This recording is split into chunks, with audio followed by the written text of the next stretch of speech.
네, 안녕하세요. 오늘은 평범한 직장인들의 월 저축 금액에 대해서 알아보도록 하겠습니다. 제 주위에 있는 분들 또는 제가 꽤 알던 분들에게 들어보면 평균적으로 이제 버는 금액들이 있죠. 일단은 돈을 잘 버는 분들보다 적게 버는 분들은 거의 다 비슷한 것 같습니다. 저도 사회초년생 때는 월 보통 저축 금액이 100만 원이었던 것 같아요. 그렇게 모아서 지출하고 쓰고 바빴습니다. 그 저축한 돈으로는 결국은 차를 사고 싶어서 결국은 지출을 했었고, 그리고 돈이 어느 정도 쌓이면 매번 여행을 떠나곤 했었습니다. 그러던 와중에 제가 돈에 대해서 몇 년이 지났는데도 불구하고 돈이 전혀 모이는 걸 느낀 적이 없던 것 같아요. 그리고 나서 좀 깨닫게 됩니다. 그리고 제가 이제 마케팅을 계속 꾸준히 해 나가면서 부업 같은 게 있어서 조금씩 했습니다. 일단은 그때는 버는 금액이 많으면 무조건 돈이 쌓일 줄 알았는데 그게 안 되더라고요. 그래서 체계적으로 좀 돈을 공부해 봐야겠다라고 해서 여러 책도 사보고 어떤 강의도 많이 다니게 됩니다. 어쨌든 제가 약간의 깨달음이 얻기 시작했을 때부터 이제 저축하는 것들이 꼭 필요하다는 사실을 알게 되죠. 그래서 이제 일을 다니면서 제가 저축을 이제 하게 되는데, 그때 보통 했던 금액이 한 월 한 300 정도의 금액을 저축했습니다. 그때 제가 그렇게 할 수 있었던 이유는 제가 특히 마케팅 쪽으로 일을 했었고 부업을 통해서 다양한 일들을 했기 때문입니다. 어떻게 해서 우리가 할 수 있냐라고 보면 지금은 재능 마켓이 많이 있습니다. 어떤 채널들이 있을까요? 크몽, 숨고, 재능 아지트, 오투잡, 타링, 뭐 클래스 101, 그다음에 텀블벅, 투잡 커넥트, 뭐 이런 것들이 있습니다.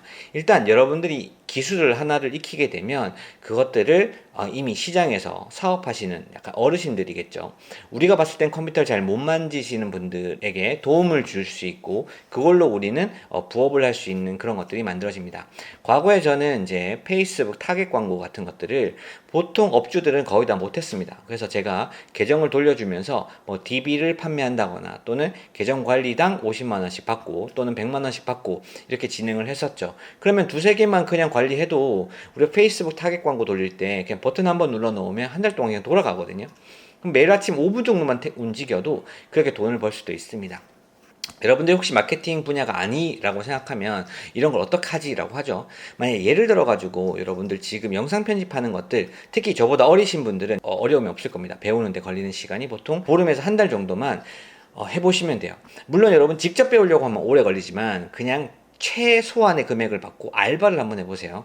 예를 들어서 컷 편집을 배운다. 그냥 내가 그냥 저렴하게, 진짜 난 공부를 하면 되니까 전체 하는데 하루에 3시간씩 걸리더라도 그냥 10,000원 받을게요. 한번 해보세요. 그럼 계속 줍니다. 근데 그거를 매일마다 하잖아요.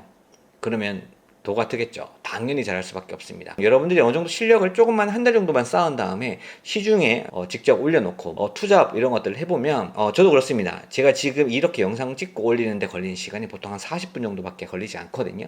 그러면 여러분들이 영상 하나 받아서 자막 달고 컷 편집까지 하는데 1시간 내외다. 그런데 5만원 이상도 벌 수 있는 기회가 엄청 많다라는 거죠. 물론 전혀 못 하시는 분들은 10만원까지 지급을 하시는 분들이 있고 더 많이 주시는 분들도 있습니다. 단 여러분들의 경력이 있으면 더 비싸게 돈을 받을 수 있는 것이겠죠. 어쨌든 여러분들이 지금 여기에서 평균 급여라고 하는 게 여러분들이 지금 받고 있는 돈이 거의 비슷할 겁니다. 그래서 보통 100에서 많아봤자 200까지 저축하시는 분들이 거의 직장인의 대다수라고 보여져요. 그리고 이런 돈을 여러분들이 잘 굴리는 방법을 여러분들이 지금부터 익히신다고 하면 정말 큰 도움이 되는데, 적어도 지금 여러분들이 목돈이 없다라고 하면 최소한 5천만 원, 바로 1억은 꼭 한번 목돈을 먼저 만들어 보시길 바라겠습니다. 이게 처음에는 모이는 속도가 적은데 속도가 계속해서 빨라집니다. 여러분들도 나중에 아시겠지만 돈을 버는 구조가 실제로 나오거든요. 제가 아는 이제 어떤 회장님과 한번 최근에 여행을 간 적이 있습니다. 그분이 워낙 자산이 많아서 뭐 몇천억대 이상이라고 생각됩니다. 정확한 자산은 뭐 확인된 바는 아니니까. 근데 그분도 명품을 사지 않고 짝퉁을 사는 걸 봤습니다. 근데 그렇다고 해서 본인이 명품의 가치를 하기 때문에 전 당연히 그러지 않는다고 생각을 하고요. 또는 그런 돈의 가치를 투자했을 때 더 좋은 가치로 부동산이나 더 좋은 뭐 주식이나 이런 걸로도 구매를 하실 수 있겠죠. 그래서 너무 낮은 거에는 비용을 쓰지 않는다는 걸 봤습니다. 너무 신기했어요. 그렇게 돈이 있어도 그렇다라는 거죠. 어쨌든 여기서 봤을 때 우리는 돈을 굴러가는, 그러니까 내가 지출할 때 어디에 지출해야 되는지, 단순히 지금 여러분들이 매달 여행을 가는 게 경험일까라고 보면 경험을 해본 입장에서는 경험은 아닙니다.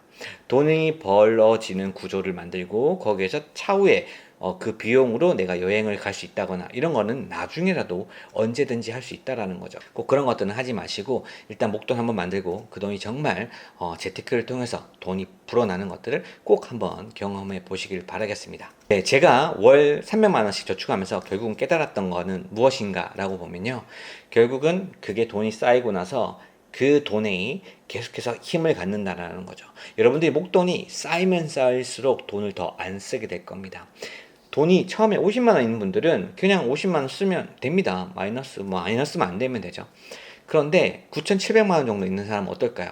내가 곧 1억이 되는데 그 돈을 쓰고 싶을까요? 아닙니다. 돈을 모아본 사람이 더 잘 모으게 됩니다. 그래서 지금 여러분들이 사회 초년생이라고 하면 또는 이제 지금 좀 늦었다고 하지만 그래도 너무 헤프게 쓰지 마시고 꼭 한번 어느 정도 도달 최소 5천만 원에서 1억까지는 목돈을 먼저 모아서 꼭 투자까지 한번 경험해 보시길 바라겠습니다. 네, 오늘 영상은 여기까지 마치겠습니다. 감사합니다. 구독과 좋아요는 콘텐츠 제작에 큰 힘이 됩니다.